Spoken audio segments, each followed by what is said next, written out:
You've tuned in to the 49ers Rush podcast, and here is your host, John Chapman.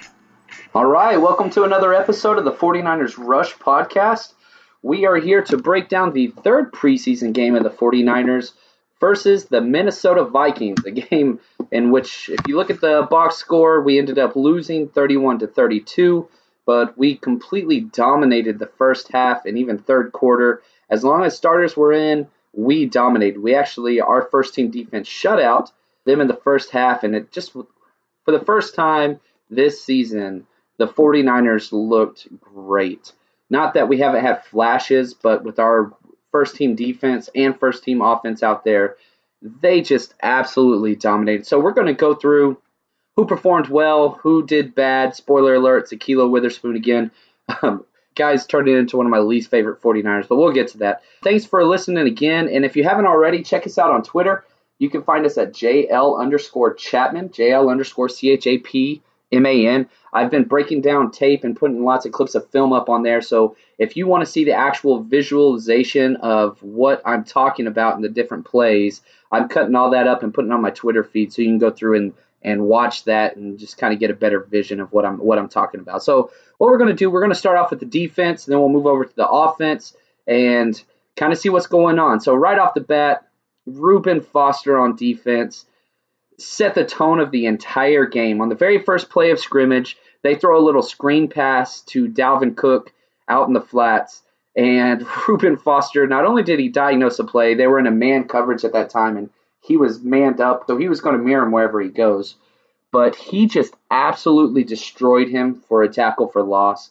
And, I mean, you could just feel it. The entire defense and almost the offense were all laughing and jumping up and down because it's just one of those hits where you're just like, oh, man. And Reuben Foster wasn't done. He continued to make several plays. He killed Treadwell, the wide receiver for the first-round pick last year, Treadwell for the Vikings. He ran like a stop route over the middle, caught it clean, and turned to cut up field. And Foster was running full speed, planted his head right into his chest, and just destroyed him. And so it's so great having that thumper over the middle. We've already got Bowman who can track anything sideline to sideline, even after his injuries. He looked great. But Reuben Foster has just performed so well. And probably my favorite play of the game, ex-49ers talk a lot of trash, Alex Boone. Whenever I say talk a lot of trash, he talked trash against his own team. He was running kind of a zone blocking scheme in which he was trying to get to the perimeter and seal the edge to the left side of the offense, right side of the defense. And Reuben Foster scrapes down from A gap to B gap to C gap to outside by the numbers, and Alex Boone steps up to try to seal him, and Reuben Foster lowers his shoulder and knocked Alex Boone up in the air, who outweighs him by over 60 pounds, and Alex Boone hit the ball carrier, Dalvin Cook, and knocked him off balance. And so Reuben Foster almost got credited with a tackle, and he never even touched the defender, which was so great. So great news. It's so great to see Foster out there. You know, again, we had concerns with his shoulder, but it seems like all those concerns, a home run pick could be the absolute steal. He led the entire team in tackles. He finished with 8 tackles, 5 solo, and a tackle for loss, all over the stat sheet, playing great in pass defense and just as visible. He's one of those guys that it doesn't matter where the ball is, he's around it, and he flashes off of the screen. And so I am so excited about him and for him to learn from Bowman. So excited. One of our other young prospects, Buckner, man, he might be the most valuable person on our entire defense. He just shows up. He makes plays when it's not his time to make plays. And what I mean by that is he's an interior defensive lineman. We're putting him in the 3 technique, sometimes the 5, and he's responsible for a gap in this defense. Well, he's making plays outside the numbers because he'll step up and then he'll turn, and his motor, he doesn't give up, and he's in on all the plays. And the second play of the game, he got a sack on Bradford, which was awesome, but it was a fumbled snap for Bradford, so it wasn't like really a true pass rush move, but regardless, it still shows up as a sack. And right off the bat, our first team defense goes out there. It gets a 3 and out for our defense, which was just so awesome. Tank Carradine's showing out too. You know, he's going to be a situational guy with our ones, and he's making this roster. He was a bubble guy before, and he has just continued to show out. Not so much that his stats are great or anything like that, but he's just always getting pressure and around the ball. So keep going, Tank. It's awesome to finally see him live up to his true potential. He's been around for a while. We've had him for a long time.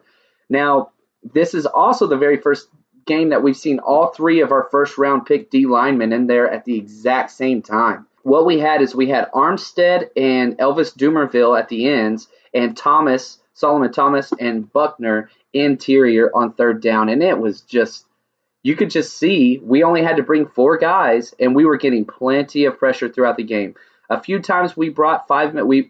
Seems like Salah loves to bring the safeties or the corners. Like he likes it almost like he doesn't like blitzing the backers because it's too predictable. He wants to bring secondary guys with their speed and try to catch the offense off guard, and it worked. It's second week in a row that we've gotten a sack from our secondary guys. Back to our stud D linemen, though. The very first time that we had all 3 of our first-round picks out there on the field at the same time, Elvis Dumerville gets a sack. And the funny thing is, he never even touched Sam Bradford, the quarterback. He knocked the right tackle straight into the quarterback, which knocked Sam Bradford down. It was awesome. And it seemed like Dumerville, he's got his role. He comes in on third downs only. And so he stays out, and it's almost like him, but Earl Mitchell, he plays the first 2 downs, and then you got Dumerville coming in on third down. And it's refreshing to see a solid D-line. I really do believe we're going to have such an improved defense. I don't think there's any way we give up the most rushing yards again like we did last year. God, it was so terrible. But we got lots of pressure on the quarterback. As I said before, we ran a stunt with Eric Reed, the safety, and Eric Armstead. So Armstead started an inside move to the guard and then looped outside to the tackle. And sure enough, Eric Reed just came in and filled that gap as two linemen tracked Eric Armstead, who looked great, by the way. Several hits on Bradford. And, man, our D-line, it just frees everything up. Now let's get to kind of the negative, and it's our corners. Rashard Robinson, who is probably one of my favorite 49ers this offseason, and I really was hoping would take a gigantic step up. Man, he did not look good. He got torched a couple times on some inside slant routes, which it's weird to say that you got torched on a slant route, but 2 different receivers. One of them was Thielen, and the other one was Diggs. And it was so bad because they caught this slant route with about 6 yards of space between them and Robinson. And it was just man technique. If you're going to give up any route, you want it to be an inside shallow route, so I get that. Kind of bend, don't break mentality. But, man, he did not look great throughout most of the game. The best play that he had was in deep coverage. Diggs ran a go route, and he was with them step for step. Speed's not going to be an issue. It's all mental for Rashard Robinson. It's all technique. The attitude and the aggressiveness is there. He just has to trust the technique. So it's there. You see flashes, but you see him get beat a lot. Now, and this is kind of rough for us because Ahkello Witherspoon was drafted really early, and we thought he was going to step in and be that other starting corner.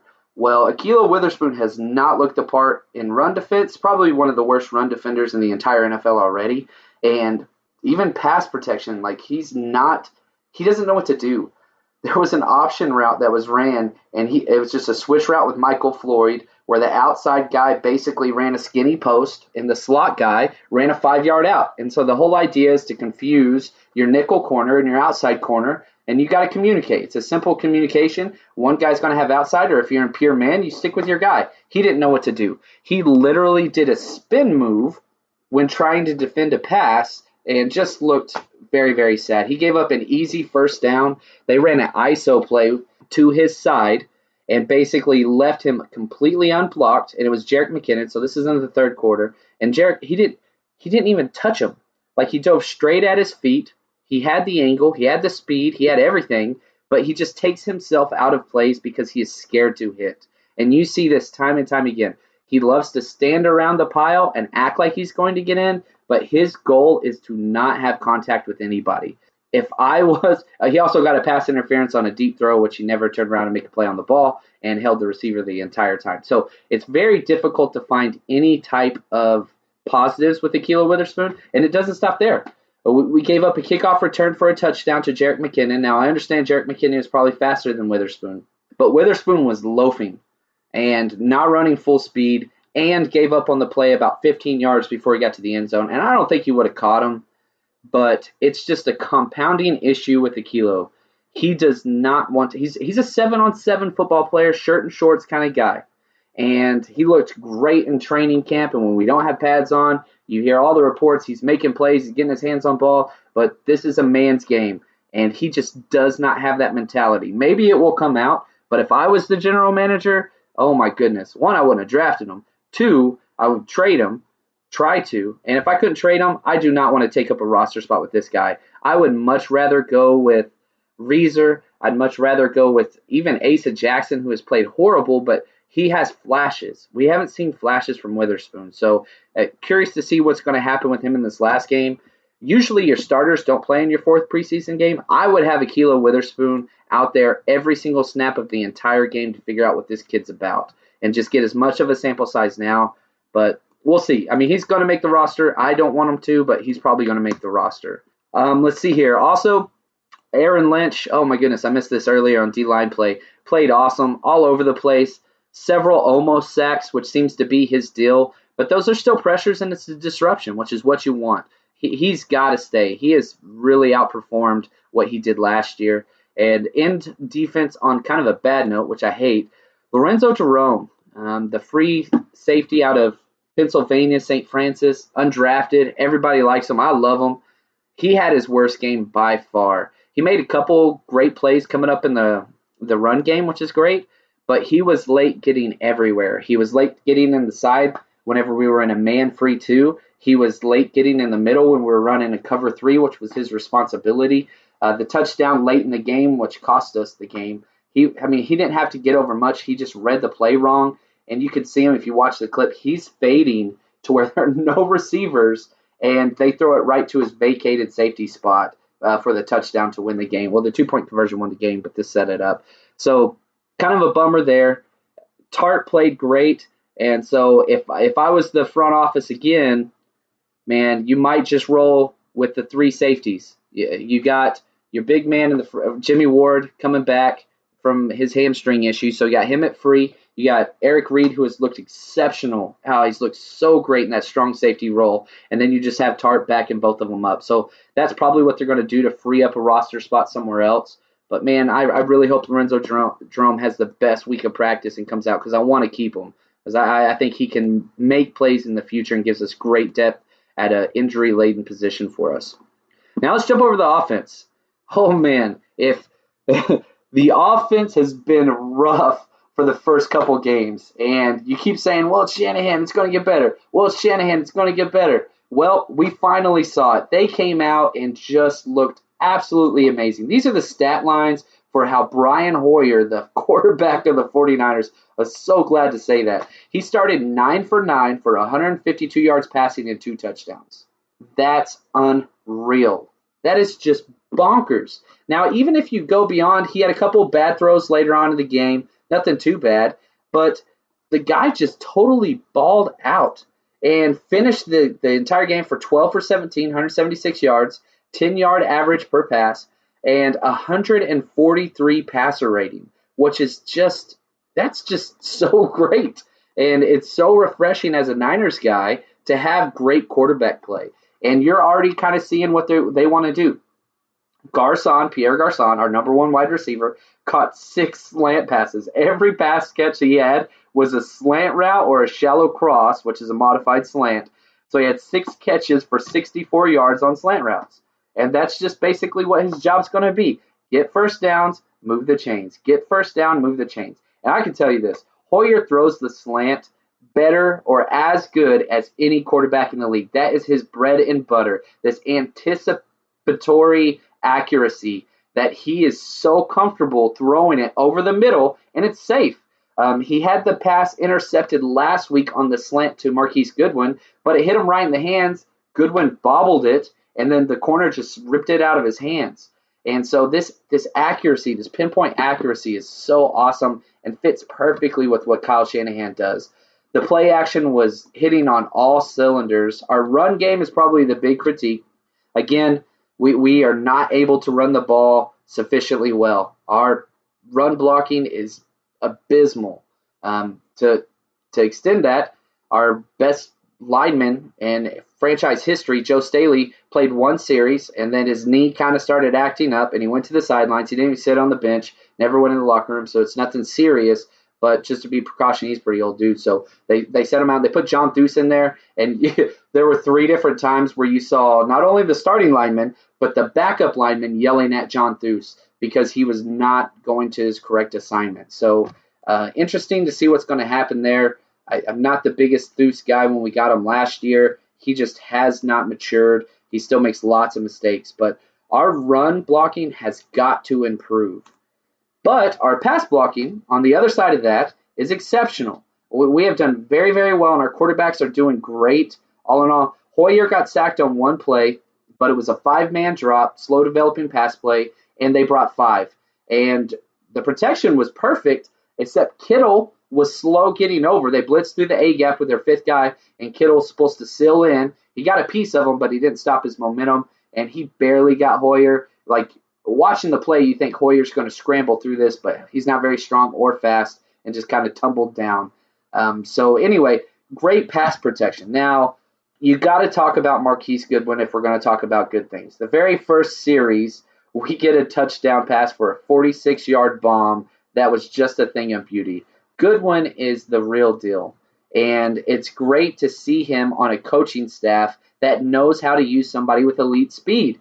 Again, he ran that 4.2, 4.27, I apologize, 4.27, 40 at the combine. The guy is an Olympic athlete, and it is starting to show. It just shows that the innovative coaching style of Kyle Shanahan, we are going to see dividends. And if you're a fantasy guy, get Goodwin, and he's going free. So you can get him in the last round of your drafts. I know it's fantasy draft weekend, so go ahead and get him. I know you're a Niners guy. Just get that guy. I promise you're going to be so happy. Carlos Hyde, rough day running the ball. Didn't play too great running the balls. He had 7 carries for 19 yards, but catching the ball looked incredible. 3 catches for 45 yards and a perfect touchdown. He ran an absolutely perfect option route out of the backfield. And what an option route is basically you escape. Let's say you're in shotgun formation and Carlos Hyde is to the right of the quarterback. At the snap of the ball, he's going to step up almost like he's pass blocking right behind the right tackle, so he's just stepping straight up from his alignment, and he escapes around about 5 yards deep. Now, based on the linebacker play, he can break outside or he can break inside.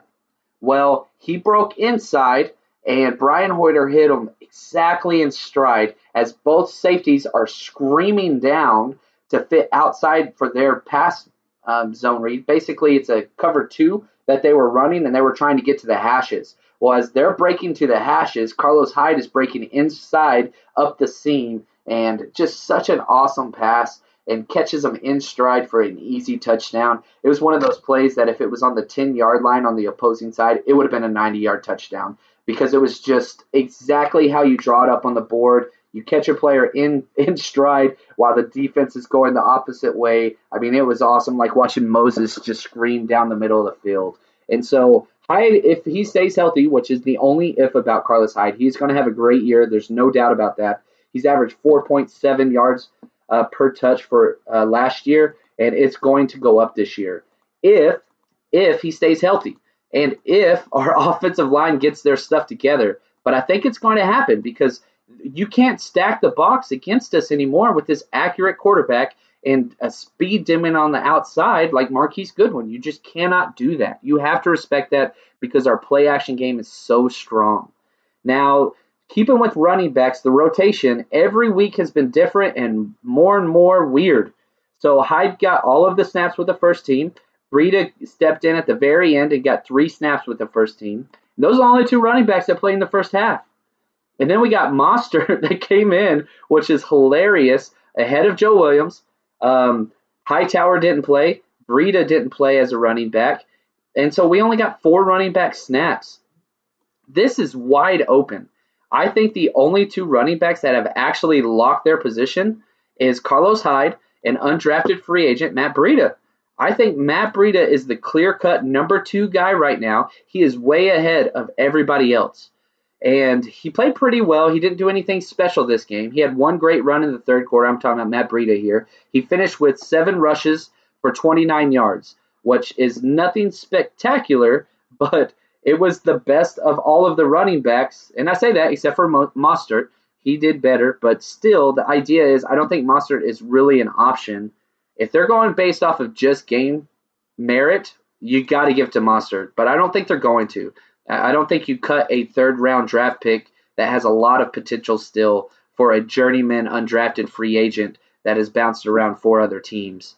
Now, I got to give this guy his credit, though. Raheem Mostert came out. He was the third running back into the game, and there was a play where it was 3rd and 22, and we were backed up against our own end zone, and they just throw a little dump-off screen, running back screen, and he broke an 87-yard touchdown run, which was just phenomenal. Kittle sprung a great block that set him free, and he did the rest. And so you're like, wow, what a fluke, crazy play. Well, he did it again. It was 3rd and 15 the next series, and another screen pass, and he converts 3rd and 15.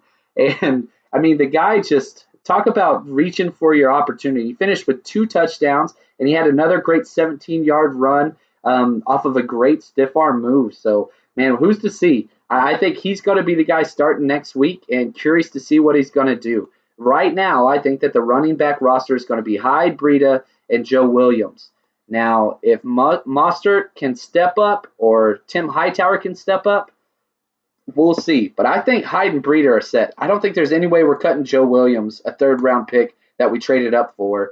But Breida sealed his spot, which is so great to hear. Anyway, Joe Williams, he finished with 7 for 16. He didn't do anything special. Side note, Vance McDonald still sucks. I think everybody knows that.